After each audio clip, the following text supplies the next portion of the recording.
Boa noite a todos, sejam muito bem-vindos ao segundo encontro do Clube de Leitura promovido pela Biblioteca do IFAR Campus Frederico Westphalen.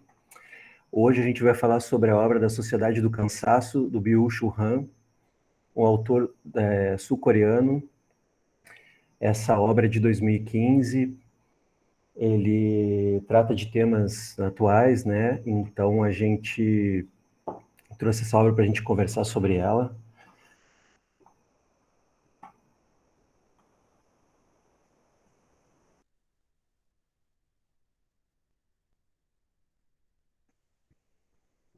Clicou não saiu. Caiu fora. Caiu fora na internet dele. Pior que é bem fácil, um botão fica do lado do outro ali. Já aconteceu comigo também. Você vai clicar no botão e o vermelho tá ali, ó, aperte aqui.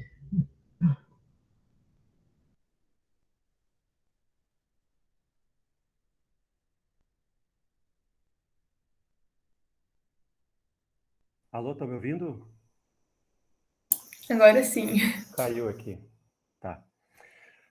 Então, Byung-Chul Han, ele nasceu na Coreia, mas ele atualmente ele mora na Alemanha, né? Ele trabalha na Universidade de Berlim. Ele se formou, estudou filosofia em Friburgo e se formou em literatura alemã e teologia pela Universidade de Munique. Então, o Byung-Chul Han, ele traz vários aspectos da nossa sociedade, né? Da mudança do século XX para o século XXI. Ele trouxe muitas transformações na sociedade, né, o modo cultural e social de organização dos povos, das nações, e que eu acho que ele descreve muito bem esse momento que todo mundo vive agora. Então ele separou assim o livro dele em alguns aspectos que começa falando sobre a, a era imunológica, né, que era o século XX, onde o surgimento das vacinas pôde combater, né, criar defesas contra organismos externos, contra gripes, contra vírus, bactérias. E aí, no século XXI, ele traz que o aspecto não é mais externo, né, os ataques. Então, são muitas vezes a gente mesmo é quem nos ataca e a gente que sofre com isso, não mais um inimigo externo, né, mas diante do contexto social, a gente mesmo que cria os ataques e as nossas próprias defesas nessa sociedade do cansaço. Ele trata também sobre a sociedade disciplinar, e ele aborda muito o Foucault, né, que envolve muito a punição, a disciplina, como uma característica do século XX, e que ao mudar para o século XXI, isso vai se dissolvendo, né? Então, essa mudança do século XX para o século XXI trouxe um excesso de positividade, que é como ele trata esse início do século XXI, né? E que esses inúmeros estímulos, e informações e impulsos, então isso transforma a gente uma espécie de máquina automática a responder esses impulsos automaticamente, sem muitas vezes refletir. E isso também gera aspectos que a gente fica envolvido sem muitas vezes parar e pensar, né, e refletir o que a gente está fazendo, ou contemplar exatamente o que a sociedade está desenvolvendo além dessa correria, né, desses estímulos, essa vida multitarefa que todo mundo vem levando no século XXI, né? Ele também trata aspectos, ele traz outros autores também para falar sobre, para contextualizar o pensamento dele, né? Ele trouxe Nietzsche, que ele fala muito sobre o humano, quando ele deixa de contemplar a vida, assim, contemplar a existência, ele pode correr o risco de se tornar parecido com um animal, né, que simplesmente age por instinto, né, ele por sobrevivência, e muitas vezes não reflete naquilo que tá sendo feito, que está sendo realizado, né. Então ele traz esse pensamento de contemplação como uma característica muito humana, e que se a gente deixasse de isso de lado, né, dar essa parada para refletir, para pensar a vida, a gente estaria se tornando menos humanos por conta desse automatismo, né.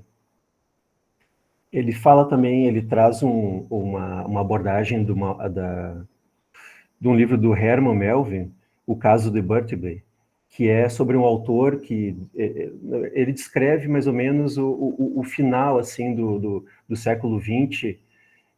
Então ele faz uma abordagem do personagem, falando sobre como que era, né, aquele finalzinho do século XX ali, desde a característica da vida do personagem, o local onde ele trabalha. Então ele traz características que mostram já o início do sintoma da sociedade do cansaço, né? E ele conclui também o pensamento dele depois, falando sobre a sociedade do cansaço, fazendo uma metáfora usando o doping, né? O doping no esporte ele é muito utilizado para aumentar o desempenho, né? Melhorar a força, né? Desempenhar melhor as atividades. Então ele traz essa metáfora do doping como uma comparação ao momento que a gente vive, que a gente está sempre sendo estimulados psiquicamente a produzir mais, a desempenhar mais, ter bom desempenho no trabalho, na vida social, vida política.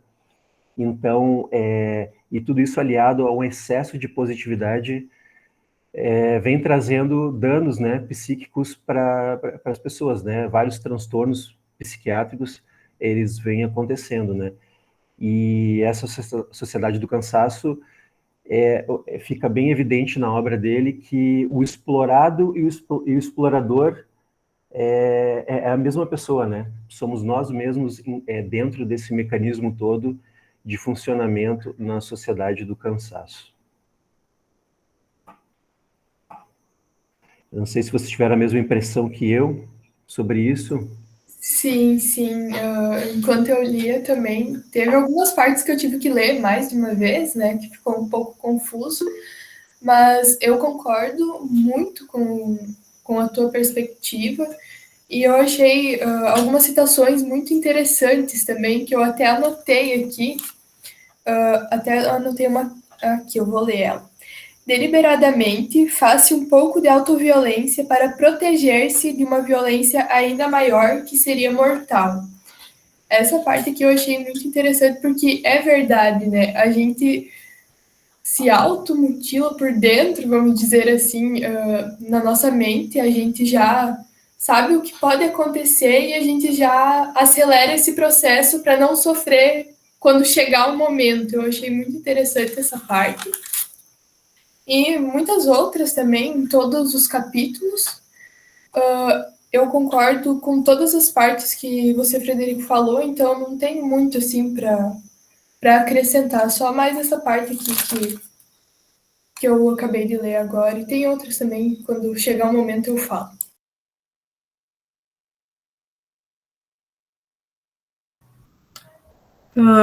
Eu, assim, eu particularmente não conhecia o autor, né? Eu gostei muito da obra dele. Tem outras obras também bem interessantes. Vocês estão me ouvindo? Sim. Achei bem interessante, né, o que ele aborda no livro ali, das questões do século XXI, né? O que a gente vivencia no cotidiano mesmo, sempre essa cobrança, né, que a sociedade impõe para nós, que a gente tem que estar sempre, parece que cumprindo metas, né? Tem que estar sempre ali produzindo, e se a gente não produz de uma forma, tem que ser, parece que perfeito, né? Se a gente não atinge aquela perfeição, a gente começa a se automutilar mesmo, como a Milena falou ali. A gente acaba se tornando carrasco mesmo de nós mesmos, né? Não tem, assim, vamos dizer assim, um chefe cobrando ali, né? Como até ele aborda no livro da sociedade disciplinar, né? Que é mais no século passado ali, que tinha mais o opressor e o oprimido. E agora, nesse século, nós mesmos sempre estamos nos cobrando, né? Uma cobrança desenfreada ali. E daí, com isso, a gente acaba... Porque nós somos seres humanos, né? Nós não somos máquinas. E daí, com isso, a gente não consegue, muitas vezes, atingir o que a gente gostaria. E com isso, a gente vai se tornando pessoas tristes, né? Muitas vezes. E quando a gente percebe, se a gente não refletir sobre o que a gente está fazendo, sobre, assim, agir mais reflexivamente, né? Não querer estar sempre agindo como uma máquina mesmo, como um computador, a gente vai acabar adoecendo, né? A gente vai se tornar uma sociedade doente, depressiva, como ele aborda ali, né? Essas questões de doenças psíquicas, emocionais no livro também. Eu achei bem interessante, porque é bem o que a gente está vivenciando também, ainda mais agora nesse momento de pandemia, né? Que parece que tudo ficou mais visível e mais forte, né? Tudo ficou mais evidente, ficou tudo mais assim, como é que eu posso dizer? Ficou tudo... Ficou explícito, né? Ficou tudo explícito mesmo, veio tudo à tona, veio bem forte, né? Essas questões, assim.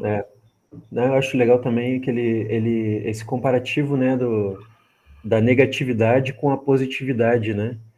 Que antigamente, né, era mais comum, assim, haver, né, esses acontecimentos, né, negativos, digamos assim, e as pessoas, de certa maneira, não é contemplar, mas observar, né, que há essa negatividade e interiorizar essa negatividade e entender, né, e nessa era, assim, muitas vezes, eu acho que a tecnologia também acelerou muito o tempo e surgem várias questões ao mesmo tempo, né, de tecnologia, produção, desempenho, aí usa-se, né, o termo liberdade também junto com isso, e então cria uma bola de circunstâncias que levam o indivíduo muitas vezes a nem refletir, né, o que está acontecendo. Ele simplesmente vai executando ordens como uma máquina, né? Vai fazendo e é bombardeado, né, por impulsos, ou hoje em dia computadores, né, informações, redes sociais, vai recebendo impulsos, né, mensagens afirmativas, isso, aquilo, então a pessoa ela tende a permanecer naquela roda, né, naquele circuito ali, né. Oi, Jonathan, quer falar alguma coisa? Levantou a mão. Pode falar, fica à vontade. Então, boa tarde, boa noite aos colegas. Como eu falei antes com o Frederico, eu errei até a data do nosso encontro. Ontem eu já estava incomodando o Frederico, pensando que era ontem, me confundi um pouco na data.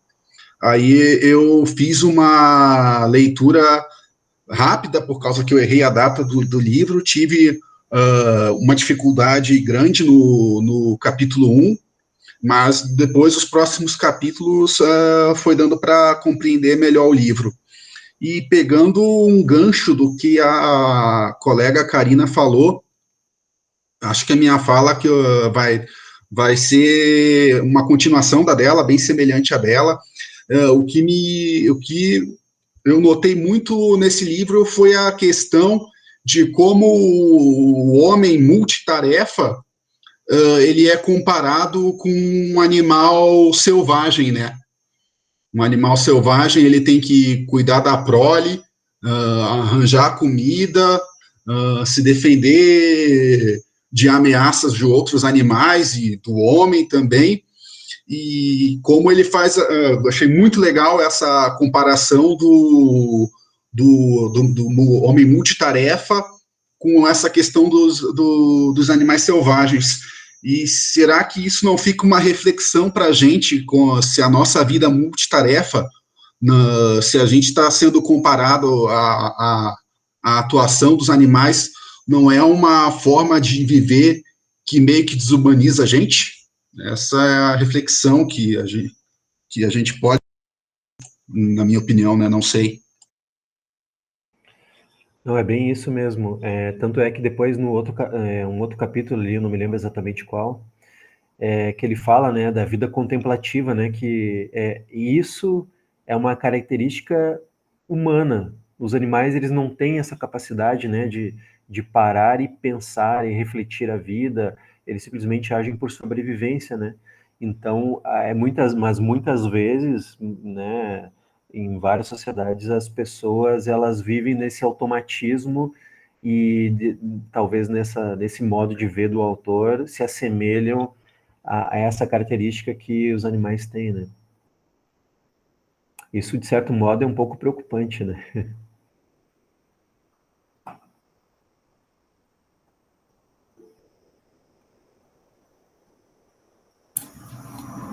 Já trocando um pouco do rumo, eu queria falar também sobre o capítulo, acho que é o Tédio Profundo, não lembro em qual numeração ele está, mas como ele traz também a importância do cansaço, não como um cansaço esgotante, né, quando a gente está exausto, mas como aquele cansaço que a gente consegue pensar, parar para contemplar as coisas, começar a ver o que está acontecendo ao nosso redor mesmo. Ele fala assim, como a liberdade de ver a arte em si, a expressão, e como isso é importante, né, para a gente quando como nós estamos assim acelerados demais, fazendo tudo ao mesmo tempo, digamos assim, como é importante ter esse momento de prestar atenção no que está acontecendo ao redor, porque como ele diz que num jardim pode ter abelhas, caracóis, enfim, eles não se veem entre si, mas a gente vê eles todos juntos quando a gente para prestar atenção, né?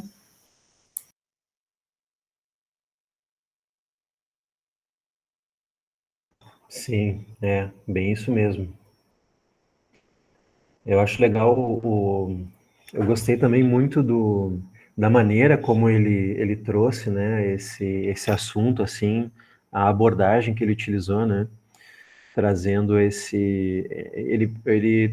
teve esse momento de contemplação, né, e percebeu que essa característica da positividade, somente, né, o excesso de positividade é prejudicial, de maneira interior, né, para o ser humano, e perceber características que eram mais usuais algum tempo atrás, assim como você falou, né, Milena, essa vida, essa contemplação, essa parada para refletir o que estamos fazendo, né, aonde queremos chegar e o porquê estamos fazendo isso, né. Então, pode parecer um papo de doido, né, mas é muito real, né, a reflexão que ele traz para o nosso tempo, assim, e o pensamento que ele formula diante desse contexto que ele denomina, né, a sociedade do cansaço, né.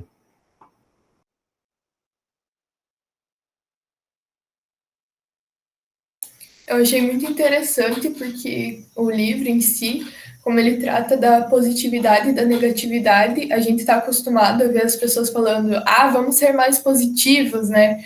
E quando você lê o livro, você tem que parar para pensar e entender o que ele realmente quer te dizer, né? Porque realmente não adianta ser positivo e ter uma vida muito acelerada e não ter nenhum pouquinho de negatividade, digamos assim, não ter uma parada, como a gente estava falando, para refletir o que está acontecendo, né?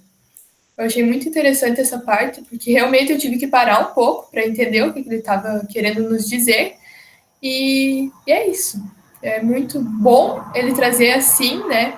Porque faz a gente refletir e pensar na nossa vida o que a gente está fazendo também. Sim, outro ponto ali que também pegando o gancho do que tu está falando, eu achei bastante curioso a forma como ele trouxe um aspecto do Nietzsche falando sobre a ira, né?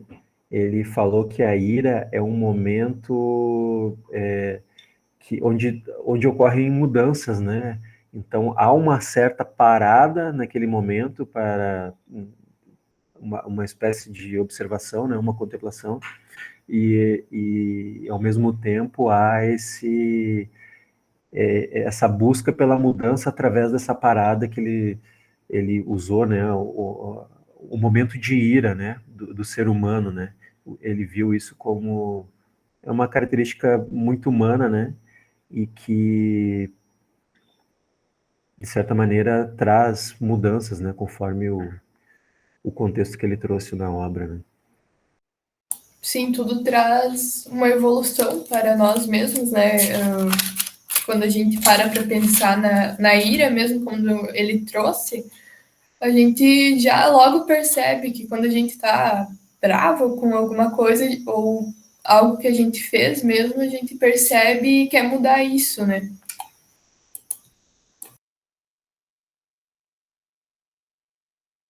Sim. E também naquele capítulo que ele falou sobre o personagem do Herman Melville, ele vai descrevendo ali, né,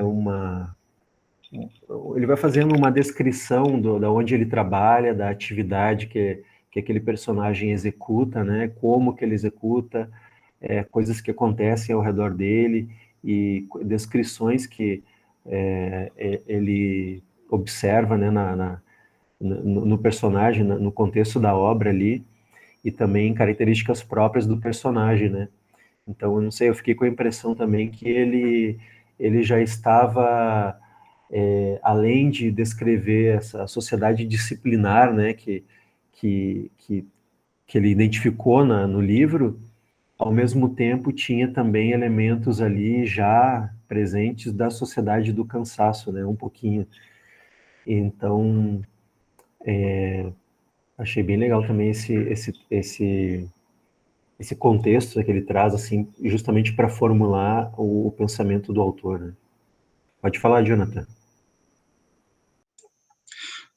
Eu entendi nessa questão que ele divide o século XX e XXI em dois tipos de sociedade, né?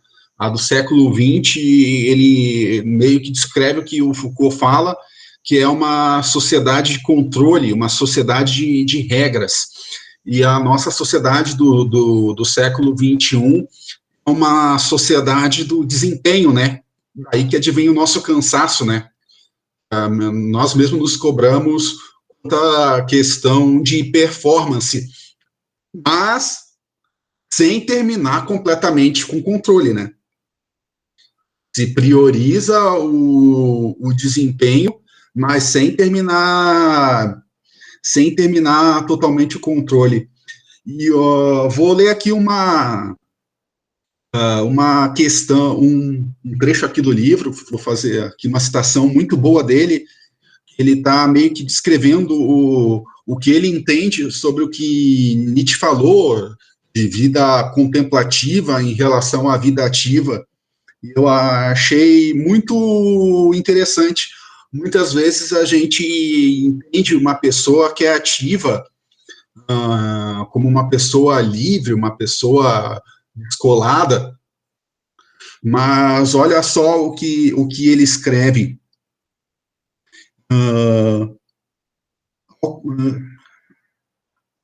Aqui Nietzsche nada mais propõe que a revitalização da vida contemplativa. Essa vida não é um abrir-se passivo que diz sim a tudo que advém e acontece. Ao contrário, ela oferece resistência aos estímulos opressivos e intrusivos. Em vez de expor o olhar aos impulsos exteriores, ela os dirige soberanamente. Enquanto um fazer soberano que sabe dizer não é mais ativa que qualquer hiperatividade. A nossa época, né, de hiperatividade, a gente faz várias coisas ao mesmo tempo. É precisamente um sintoma de esgotamento espiritual. A dialética do ser ativo, que escapa a Arendt, consiste no fato de que a agudização hiperativa da atividade faz com que ela se converta numa hiperpassividade, no qual se dá anuência irresistivelmente a todo e qualquer estímulo, e a todo e qualquer impulso e estímulo. Em vez de liberdade, ela acaba gerando novas coerções. É ilusão acreditar que quanto mais ativo nos tornamos, tanto mais livres seríamos. Eu achei extremamente interessante, porque a pessoa que tem muitas tarefas, não necessariamente que ela seja livre. A primeira impressão que a gente pode ter é que ela é livre, ela faz um monte de coisa, não. Ela não está sabendo dizer não a nada externamente chega para ela. Ela recebe tudo sem um filtro. Então, eu achei muito interessante como ele contrapõe aqui a Hannah Arendt, né? Essa questão que a hiperatividade poderia formar um indivíduo livre, como ele mostra que muitas vezes um indivíduo contemplativo pode ter até mais opções, né? Não sei se vocês concordam. Eu acho que é bem isso daí mesmo. O professor Marcos levantou a mão aqui. Pode falar, Marcos. Pessoal, como eu falei antes do início da gravação, eu estou aqui tomando conta do meu pequeno, então eu não estou conseguindo acompanhar integralmente aí o bate-papo de vocês, mas quando eu fiquei sabendo que era a Sociedade do Cansaço, eu fiz um esforço aí a duras penas para poder participar, para ouvi-los e também, enfim, compartilhar algumas impressões e reflexões acerca da leitura, né? Eu não sou filósofo, tampouco especialista no autor. Eu li A Sociedade do Cansaço em dezembro do ano passado, né, pela editora Vozes, uma segunda edição de 2017. Eu sei que esse livro foi publicado na Alemanha, já que é um filósofo sul-coreano radicado na Alemanha, ainda em 2010. E o que me chamou a atenção, como vocês comentaram, bem no início, ali antes da gravação, né, num bate-papo informal, que o Byung-Chul Han, ele diz que a gente não vive mais numa época viral, e eu estava lendo justamente no pico máximo da Covid-19, né, mas o que ele queria dizer com isso, né, que o século XX, marcado pela questão viral, né, e nós temos no século XX, entre outras epidemias, a própria gripe espanhola, né, no contexto aí do final da Primeira Guerra Mundial, que apesar dos problemas de estatística, né, são milhões e milhões de mortos, né, e ele diz que a partir do advento da vacina, nós não teríamos, digamos assim, mais uma convivência, assim, com a questão viral, e sim com um outro tipo de problema, né, que são os problemas neuronais. E aí ele cita uma série de problemas, né, depressão, TDAH, burnout, enfim, uma série de problemas. E quando ele fala que a nossa sociedade é uma sociedade do cansaço, e é uma sociedade dos problemas neuronais e não virais, é que para os problemas virais, por mais que eles estejam presentes na história, né, e a gente pode pegar o Stefan Uivari, que ele tem um livro sobre a história da humanidade contada por vírus e bactérias, que vírus e bactérias sempre estiveram presentes na história da humanidade, né? Mas o que o Byung-Chul Han quer dizer é o seguinte, que nós estamos vivendo um tempo em que nós não temos as respostas ainda, as saídas ainda para essas armadilhas que são essas doenças neuronais, depressão, burnout, TDAH, TPL, enfim, uma série aí de doenças, né, que a gente acaba cada vez mais convivendo com pessoas no nosso entorno que têm esses sintomas e têm essas doenças. Rapidamente, e eu estou falando com vocês aqui e, ao mesmo tempo, eu estou entretendo um sujeito aí, um adolescente infantil. Ao mesmo tempo, o que me chamou muito a atenção no Byung-Chul Han é essa excepcional análise que ele faz e que o Jonathan, de alguma maneira, já nos trouxe, que é a observação em relação à diferenciação da chamada sociedade da vigilância do século XX, né? Evidentemente que ele está falando da análise do Foucault como uma sociedade do controle, né? E a sociedade do século XXI, que seria uma sociedade diferente, seria uma sociedade, digamos assim, do desempenho e, consequentemente, do cansaço. Então, eu acho que esse é um salto do ponto de vista filosófico do autor, de conseguir pegar um paradigma de observação do século XX, trabalhar esse paradigma filosoficamente, né? Debater com outros autores também e analisar a sociedade em que ele está inserido, né? Ou seja, é um pensamento original, e por isso que o Byung-Chul Han está tendo assim uma projeção internacional, e até a própria editora Vozes agora está lançando um novo livro dele chamado O Fim dos Rituais. Até eu comentei com o Frederico que é um lançamento aí da editora Vozes, que é mais uma tradução do trabalho do filósofo, quando ele diz o seguinte, que agora nós superamos a chamada sociedade da vigilância, mas aí o Jonathan também observou muito bem, eu pude ouvi-lo, isso não quer dizer que não exista mais vigilância, é que agora, além da vigilância externa, tem um outro tipo de vigilância, que é aquela vigilância onde nós acabamos, de certa feita, explorando a nós mesmos, né? E aí eu gostaria, só um minutinho, Joaquim, aí eu gostaria só de fazer uma última reflexão. Eu só gostaria de fazer uma última reflexão a respeito dessa questão, que é uma questão bem pessoal, que eu poderia citar um exemplo do que é a sociedade da vigilância e o que é a sociedade do desempenho e, consequentemente, do cansaço. Eu só vou acalmar a fera aqui, e aí depois eu falo para vocês essa experiência própria aí. Tranquilo. Pode falar, Jonathan. Eu também tenho um exemplo, pessoal.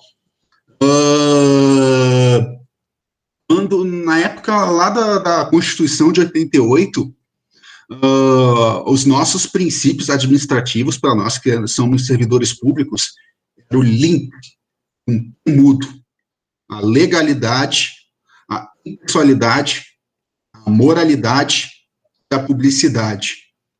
Ou seja, um controle, não estou aqui entrando no mérito, fazendo juízo de valor quanto a esses princípios, quanto ao controle desses princípios. Acho que nós, como servidores públicos, temos que ter princípios, controles, para fazer a gente trabalhar para o público. Mas olha só como era o controle, a forma de controle, legalidade, você tá baseado na lei, para fazer a sua ação enquanto servidor público. A impessoalidade também era uma forma de controle, você tem que tratar todos igualmente, é um controle que você tem que ter. São bons controles, pessoal, mas é só para mostrar o controle, né? A impessoalidade, uma regra que você tem que tratar todos iguais. A moralidade, ou seja, não basta apenas você fazer o que é legal, você tem que, a tua atuação tem que ser de acordo com o que a sociedade acha certo, moralidade, publicidade, ter a publicidade, a transparência dos seus atos. Isso era a sociedade do controle. O que é a sociedade do desempenho atualmente? É que o LIMP virou LIMP. Agora foi adicionado a todos esses, legalidade, impessoalidade, moralidade, publicidade, a eficiência. O Fernando Henrique que colocou isso numa reforma, acho que administrativa que ele fez. Então, o primado da eficiência. Então, além dos controles que tu tem que ter agora desempenho, que é o quê? Eficiência no serviço público. E por que a sociedade do desempenho? Porque a eficiência, muitas vezes, se torna, dentro desses 5 conceitos, o mais importante na nossa época. Então, a gente está numa sociedade de desempenho, por quê? Porque o mais importante é o desempenho, mas o controle continua existindo subsidiariamente. E eu pensei agora, nesse caso concreto, da questão de uma diferença de sociedade de controle para sociedade de desempenho. Acho. Pode falar, professor Marcos. Deixa eu ver se eu consigo concluir citando o meu exemplo prático aqui da diferença de uma sociedade do controle, né, da vigilância lá do Foucault do século XX e uma sociedade do desempenho e, consequentemente, do cansaço do século XXI do Byung-Chul Han. Eu, assim como vocês, já devem ter percebido que em muitas salas de aula existe um quadradinho na porta, né, um quadradinho de vidro na porta, que quem está no corredor pode visualizar quem está dentro da sala, né? Essa é uma arquitetura panóptica de um pensador utilitarista britânico chamado Bentham, né? Jeremy Bentham, em que o Foucault utiliza esse exemplo lá no livro Vigiar e Punir, né? Então, assim, eu estou dando a minha aula como um professor e eu estou sendo acompanhado por um supervisor de ensino. Enfim, ele consegue gerenciar os meus passos, porque através dessa arquitetura panóptica, ele consegue ver o que eu estou fazendo dentro da sala de aula, né? Isso é um exemplo básico de uma sociedade da vigilância, né? Aquilo que Foucault analisava. A sociedade do desempenho e a sociedade do cansaço é quando eu, num domingo, poderia estar com a minha família, pois eu estou no meu horário de folga, né? Regulamentado e previsto em lei, inclusive, né? Eu poderia estar desfrutando aí momentos com meu filho, com a minha esposa, um momento de ócio, né? A questão tão valorizada aí pelo Byung-Chul Han, a questão do tédio, que é visto de uma forma positiva por ele, assim, do ponto de vista da criatividade, né? E eu estou, às vezes, com ele, mas eu estou pensando o seguinte, poxa, eu estou perdendo tempo aqui, eu já poderia ter corrigido uma turma, ou eu já poderia ter planejado a minha aula de segunda-feira, certo? Então, essa é a sociedade do desempenho, a sociedade, consequentemente, do cansaço. Como o próprio Byung-Chul Han fala, abrindo aspas, o sujeito explora a si mesmo, né? Então, ele não precisa ter um terceiro ali lhe explorando, porque isso é tão incutido, é tão introjetado, que ele vai naturalizando isso e ele acaba tendo essa certa postura que, evidentemente, torna-se cansativa, né? Por quê? Porque há necessidade da produtividade, né? Portanto, o Byung-Chul Han faz uma análise muito crítica da sociedade de mercado também, né? E nos faz refletir aí sobre uma série de questões que permeiam a nossa vida, o nosso cotidiano. Obrigado aí, pessoal, pela atenção. Desculpem os atropelos, é que eu estou cuidando pequeno aqui e não é fácil. Valeu. Sim, obrigado, Marcos. Realmente eu acho uma obra, eu gostei muito de ter lido. Vamos ver se de repente, futuramente, a gente lê esse outro livro do mesmo autor que o professor comentou. Pode falar, Posso Karina. falar?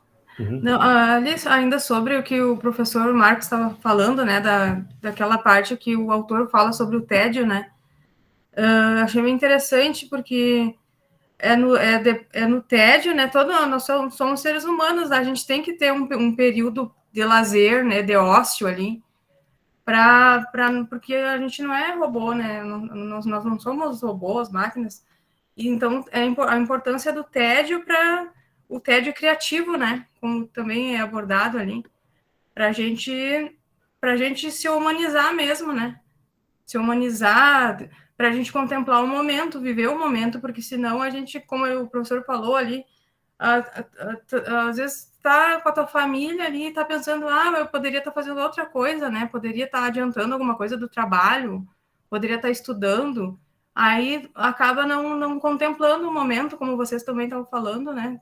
Que é abordado no livro. E com isso a gente fica sempre naquela ansiedade, naquela inquietação ali, e não curte mesmo, não aproveita as pessoas que estão com a gente, que convivem com a gente, não, acaba só, como se diz assim, só passando pela vida, né? Não aproveita, não aproveita mesmo, não curte, né, o momento. Achei bem interessante também o que ele abordou nessa parte do livro ali. Não me lembro o capítulo certo, mas achei bem legal. Parece que há uma estrutura, né, que já vai compartimentando as pessoas nas suas atividades de maneira que elas por si próprias, elas se encontram e de alguma maneira buscam e se encontram nessa situação, né, de ter que ser a pessoa que produz, que não pode, muitas vezes, não pode ou não tem muito como hesitar, né, como parar para refletir, ou ter um tempo de lazer, porque ela precisa estar produzindo a cada instante. Tem que ser multitarefas, né? Para Multitarefa.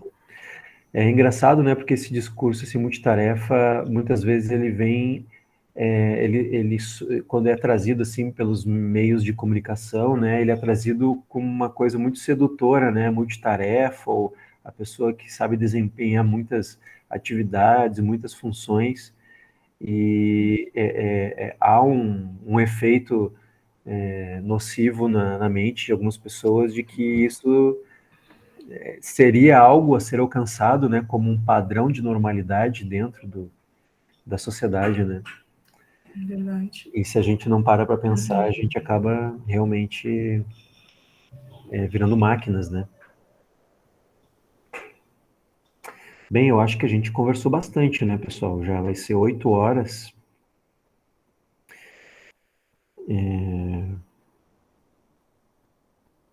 O Pedro tinha deixado uma pergunta, acho que para a gente fazer uma reflexão, na verdade, antes dele sair. Ah, sim. Aqui, Eu posso ler? pode sim. Tá. Será que o conforto que encontramos na tecnologia, no acesso a recursos de forma geral, nos cobrou essa positividade como um preço? Abrimos mão, como sociedade, de questionar a realidade e expressar o que nem sempre é tão positivo?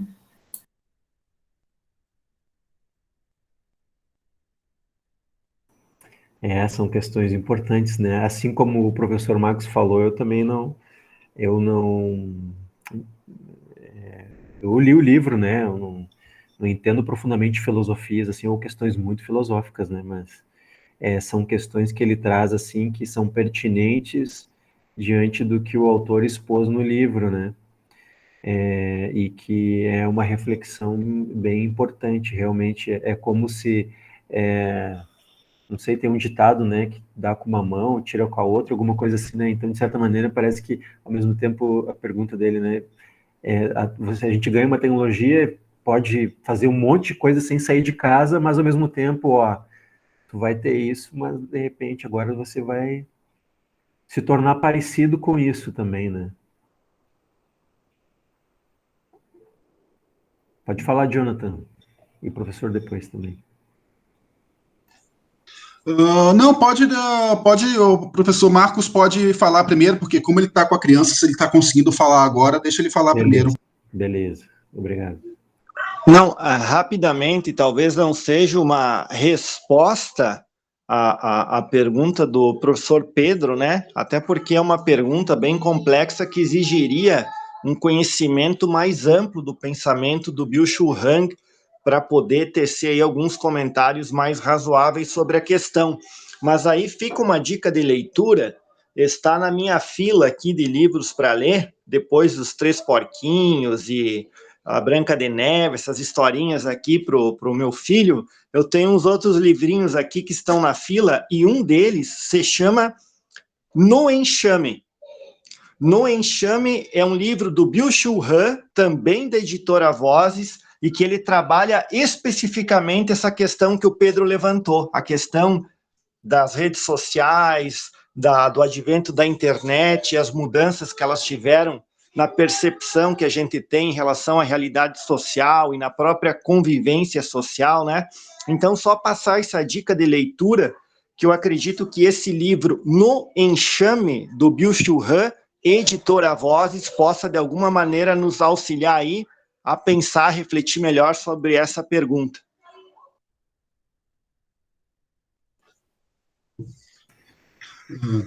Ótimo, anotei aqui o nome do livro. Pode falar, Jonathan. Eu entendo, não sei, aí depois o professor Pedro pode nos explicar melhor na próxima reunião essa questão, mas eu entendo essa pergunta, acho que até para além do livro, que a gente pode pensar mesmo além do autor. Eu penso assim, acho que pensamento não é meu, mas muita gente já falou sobre a questão que a tecnologia ela não é boa em si mesma, e sim o uso que a gente faz dela, né?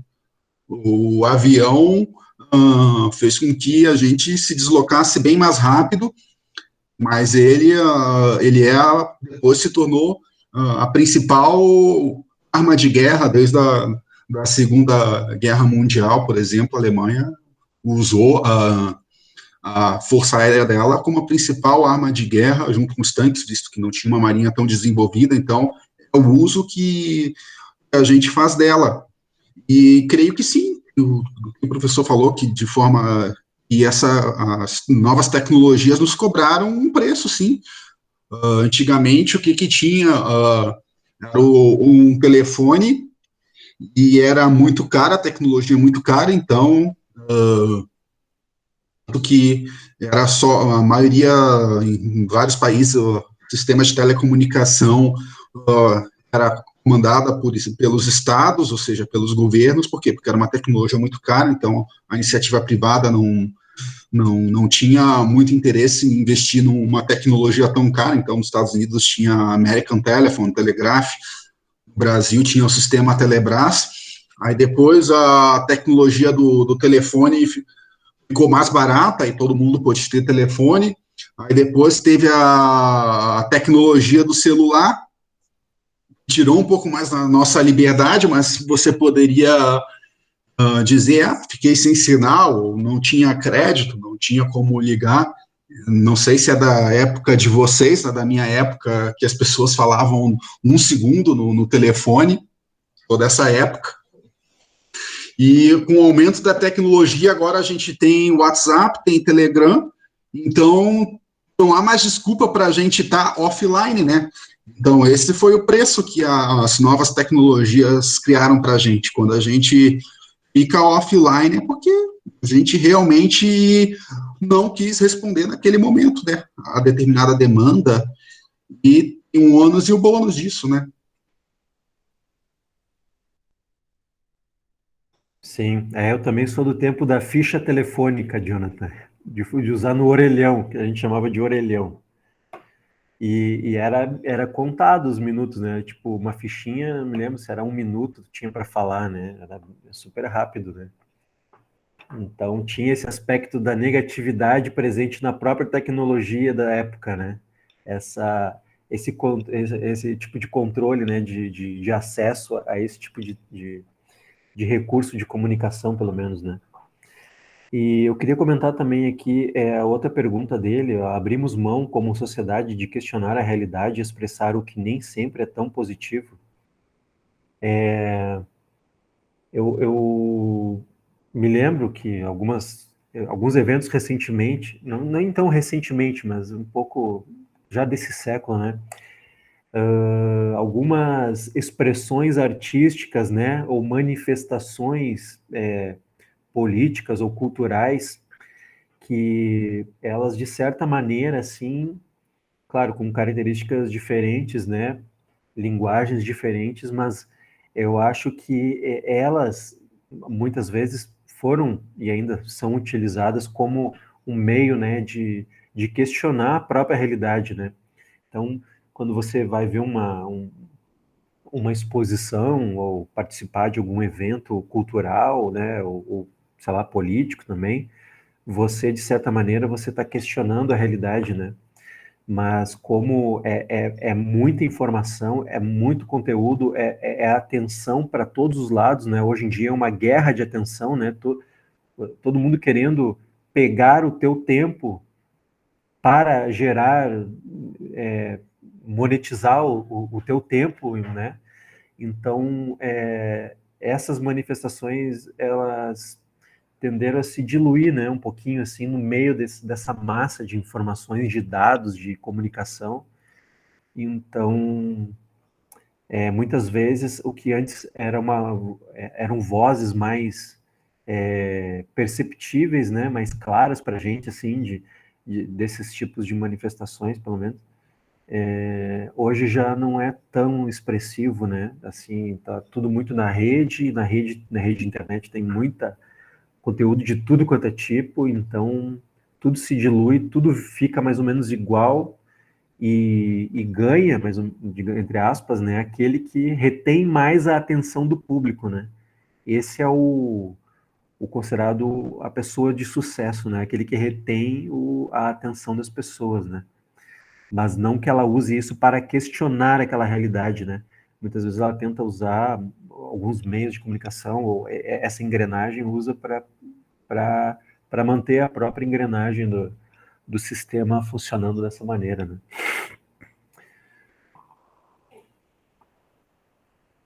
Sim, eu concordo com o que vocês falaram. Eu também não... É uma reflexão muito grande, né, a se fazer, tem que estudar, na verdade, o autor. Mas eu concordo com o que vocês falaram das duas questões. Sim, acho que foi bom, né, a nossa conversa, né? Foi muito boa. Uma pena que não teve mais... Sim, a pena que não teve mais gente, né? Porque esse é um livro que gera muita conversa, né? Tem muitas questões, né, para a gente abordar ali. Não, e o legal, sim, também desses debates, sim, que a gente vai promover, está promovendo, é essa interação, assim, de que cada um consegue, né, enxergar coisas no livro, e trazendo elementos, assim, que vão complementando a compreensão da história de cada um, né? É muito legal isso. Muito Cada bacana. um apresenta sua visão, né, da realidade ali, né, conforme a perspectiva o ângulo que ele vê. Achei bem bom também. Isso eu acho muito legal. É uma pena que não teve tanta gente, mas ano que vem a gente vai trazer mais uns livros assim, de repente a gente... Acho que pode ser que volte ao normal, né? Pelo menos um pouquinho mais as coisas. Sim. A gente tenha mais interação. Vocês têm mais alguma coisa para comentar? Da minha parte. Pode falar, Jonathan. Foi muito bom. Eu achei o livro extremamente linkado. O autor vai desenvolvendo os temas numa ordem muito boa. Que um capítulo que se linka ao outro. Vai primeiro falando da sociedade de controle para a sociedade de desempenho, explica o que é sociedade de desempenho, que é multitarefa, aí vai falando o que isso gera, uma vida ativa em oposição a uma vida contemplativa, aí termina lá na questão dos remédios que fazem com que se mitigue o cansaço mental. Achei o livro muito linkado ao autor, bem feliz na obra. Sim, não, e o que eu achei mais impressionante também, assim, que nem isso, eu concordo com tudo que tu falou, assim, e o mais impressionante é que o livro é tão pequeno, né, mas de ideias, assim, de contexto é muito denso, né, é muito rico, assim, a discussão, os elementos que ele traz, para ter tantas poucas páginas, né, ele consegue, assim, de maneira brilhante resumir, né, a tese dele, né, a ideia dele, que realmente achei muito bom também. Uma capacidade de síntese muito boa do autor, né? Muito boa, muito boa. E o brilhantismo que nem o professor Marcos falou, né, pegar, observar elementos da sociedade e com isso ir construindo o pensamento dele nesse livro aí. E eu também achei bem interessante que ele trouxe vários autores ali, né? Muitos, né? Muitos autores. E mesmo a gente, assim, eu mesmo não conheço alguns ali, né? Sim. E ele traz conceitos dos autores de uma forma que a gente consiga compreender, né? Sim. Ele traz para dentro da obra dele as citações de outros autores, assim, de uma forma mais acessível, assim, para quem não tem muito contato com os outros autores. Achei bem interessante também. Sim. A única parte difícil foi ler os nomes. Sim, é verdade, eu também concordo. Principalmente do autor. Do autor desse livro. Sim, não, e também eu acho que pelo fato dele estar na Alemanha, né, ele está lá, morando lá, e vive, as expressões alemãs, assim, é bem diferente do inglês, né, o inglês é outra língua, então o alemão é complexo, porque às vezes uma palavra, por mais pequena que seja, às vezes ela representa uma ideia muito grande, né, então, mas isso é bacana também, porque é como se fosse um link de uma página da internet, né? Ele cita aquele autor, então a partir dali você vai em busca daquela ideia, né, para entender o que aquele cara disse e como que ele usou naquele contexto, né? Mas é muito brilhante, ele também consegue deixar bem claro, né? Que nem você falou, Karina, ele deixa bem claro a ideia dos autores, né? Dentro da concepção da Sociedade do Cansaço.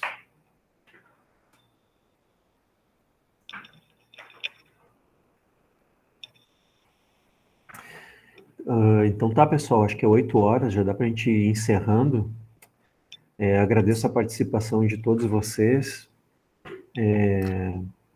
O nosso próximo encontro ele vai acontecer em novembro, na última quarta-feira de novembro, que é no dia 24 de novembro. E aí a gente selecionou uma obra do do Tolstói, Lev Tolstói, tem até na biblioteca aqui, ó. Vou ver se dá para ler. Eu deixei a tela, eu deixei a tela, o fundo desfocado, mas o nome da obra é A Morte de Ivan Ilitch, do Lev Tolstói, o nome do autor. Acho que aqui de longe dá para ler. E tem o PDF dele, Frederico, para a gente disponibilizar no Instagram ali. Sim, eu acho que eu tenho sim o PDF. Tem? E porque esse aqui só tem um na biblioteca, né? Infelizmente. Sim.